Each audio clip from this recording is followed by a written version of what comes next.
वजीर आजम इमरान खान 2 रोजा दौरे पर ईरानी दारुल हुकूमत तेहरान पहुंच गए। वजीर आजम ईरानी सुप्रीम लीडर आयतुल्लाह खमनाई और सदर हसन रूहानी से मुलाकातें करेंगे। वजीर आजम मुख्तसर दौरे पर ईरानी शहर मशहद भी गए। रोजा हजरत इमाम अली रजा अलैहिस्सलाम पर हाजिरी।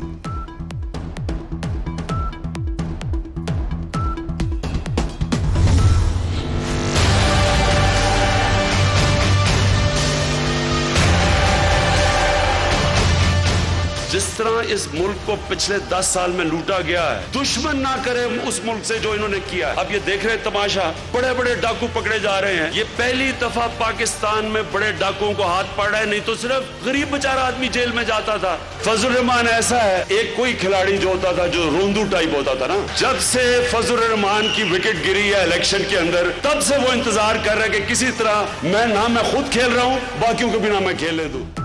10 साल में मुल्क को बेदर्दी से लूटा गया।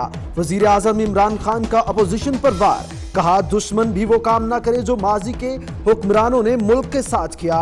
मौलाना फजलुर रहमान को सियासत का रोंदू करार दे दिया।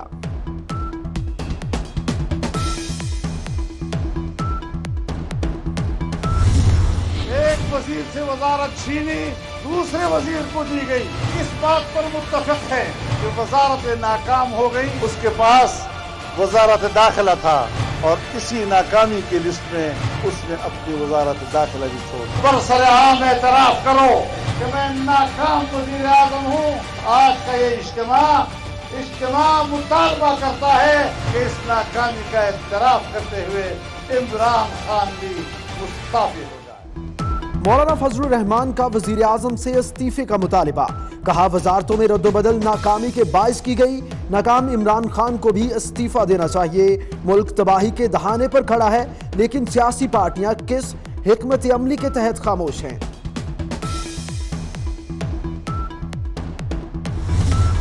वजीर पीपुल्स पार्टी के वजीर रह चुके, वो आपने उठाए। तो उधर टीवी पे चंद साहब मुझे कह रहे थे, जनाब हमने तो सारे मिनिस्टर आपके उठाए। नई टीम महंगाई खत्म करे, बहरानों को खत्म करे, मुआशी बेहतरी लाए। पीपल्स पार्टी के रहनुमा मौला बख्श चानियों का इमरान खान को मशवरा, 6 से 7 वज़रा तो हमारे ले ही लिए, बेहतरी तब आएगी जब वजीर आजम भी हमारा ले लें।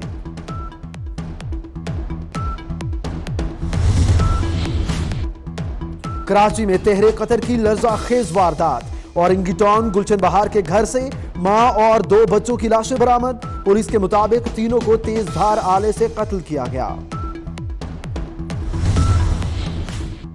पेशावर में स्ट्रीट क्रिमिनल्स ने डकैती मज़ाहमत पर तालिब इल्म को गोली मार दी। तालिब इल्म ज़ीशान मौका पर जा बहक, निजी यूनिवर्सिटी में ज़ेरे तालीम था।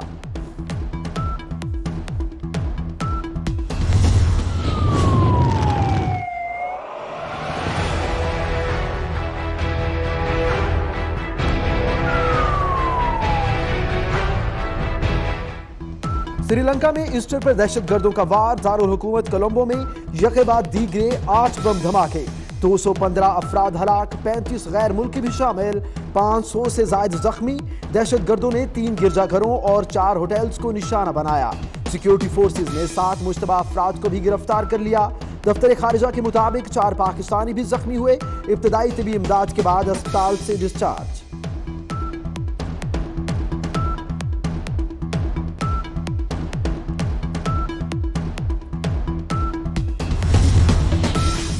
इंतखाबात में शिकस्त से खौफजदा मोदी की गीदड़ भभकियां, इलेक्शन में शिकस्त के खौफ से जहर उगलना शुरू कर दिया। कहा भारत ने डरना छोड़ दिया, एटम बम दिवाली के लिए नहीं बनाए। पाकिस्तान का भारत को फिर अमन का पैगाम, 100 भारतीय माहीगीरों को कराची की जेल से रिहा कर दिया। आज वाहगा के रास्ते भारतीय हुक्काम के हवाले किया जाएगा।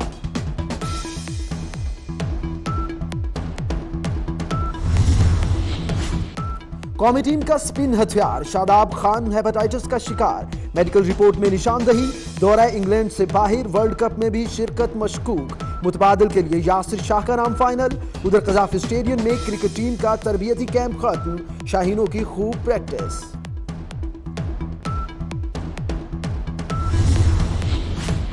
यूक्रेन में सदारती इंतखाब, कॉमेडियन ज़ेलेंस्की ने मैदान मार लिया। सदर पेट्रो पोरोशेंको को रन ऑफ मरहले में शिकस्त। कॉमेडियन की जीत की खबर मीडिया की जीनत बन गई। ज़ेलेंस्की ने एक टीवी सीरीज में सदर का किरदार भी निभाया था।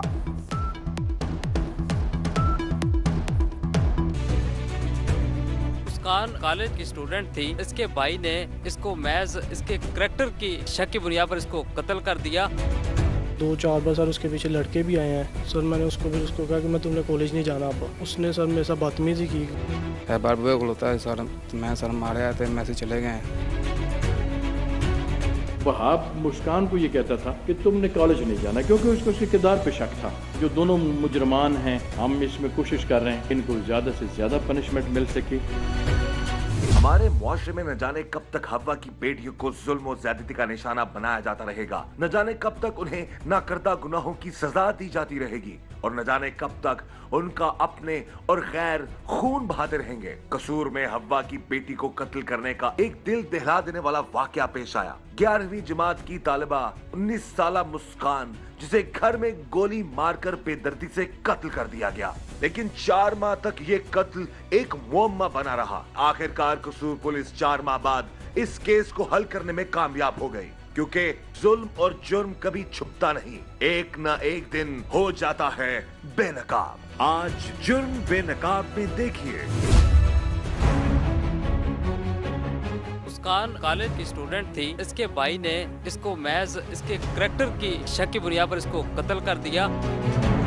एक अहमद नामी लड़का जिसके भाई के साथ उसका झगड़ा हुआ था, इसके वालिद ने मदई बनकर उसका मुकदमा दर्ज करवा दिया। 2-4 बार सर उसके पीछे लड़के भी आए हैं सर। मैंने उसको कहा कि मैं तुमने कॉलेज नहीं जाना। अब उसने सर मेरे साथ बदतमीजी की। इसको उसके करैक्टर पे शक था और इसी शक की बना पर गैरत की वजह से इसने अपने दोस्त अल्लाह वसाय के साथ मिलकर इसको मर्डर किया।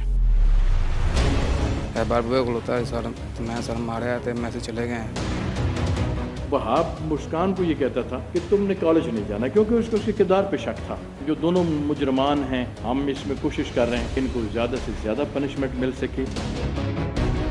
भाई को आवाज दी उसने? जी सर। क्या आवाज दी? कहती वहाब वहाब।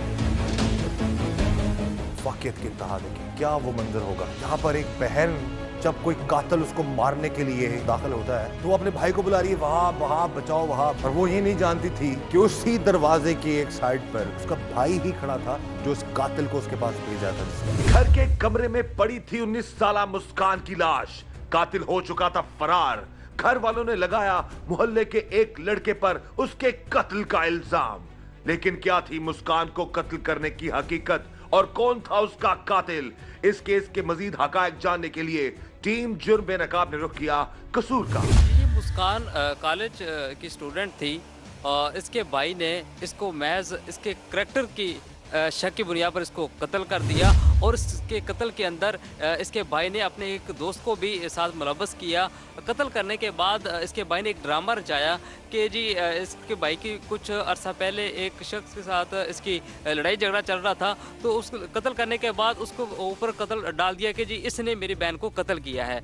कत्ल करने के बाद ये 4 से 5 माह का अरसा लगा है इस मामले को हल करने के लिए पुलिस को भी, और इसको घुमा के रख दिया इस शख्स ने इस केस को, और पुलिस को ये चक्कर देता रहा, जिसके बाद अब पुलिस ने बड़ी मेहनत से इस केस को ट्रेस किया है।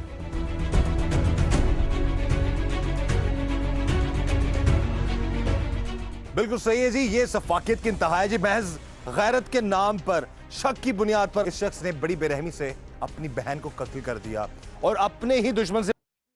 ये पंजाब के अंदर जो खजाना गिरवी रख के गए 100 अरब का ओवरड्राफ्टिंग, हमारा आम वोटर पाकिस्तानी परेशान है, महंगाई ने उसकी कमर तोड़ दी है, लेकिन ये आर्जी तकलीफ है।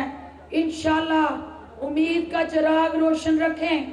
वो वक्त दूर नहीं कि जब पाकिस्तान के अंदर इमरान खान की क़यादत में आपके ये मुआशी मसाइल का हल निकलेगा। खबर आपको देंगे। गवर्नर पंजाब चौधरी मोहम्मद सरवर और वज़ीर आला पंजाब सरदार उस्मान बुज़दार की लाहौर में अहम मुलाकात हुई है, जिसमें ताज़ा सियासी सूरत हाल पर तबादला ख्याल किया गया।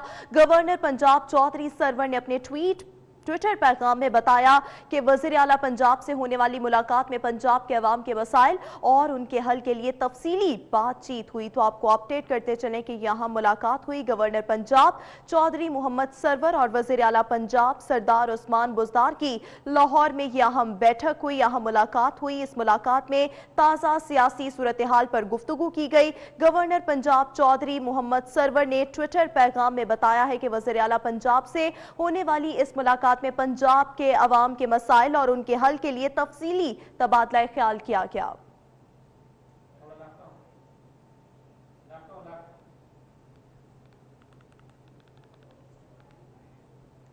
पीटीआई के रहनुमा जहांगीर तरीन ने वज़ीर आला पंजाब की तब्दीली की खबरों की तरदीद कर दी। जहांगीर तरीन का कहना है कि वज़ीर आला पंजाब तब्दील नहीं होगा, ना ही ऐसी कोई बात ज़ेर गौर है।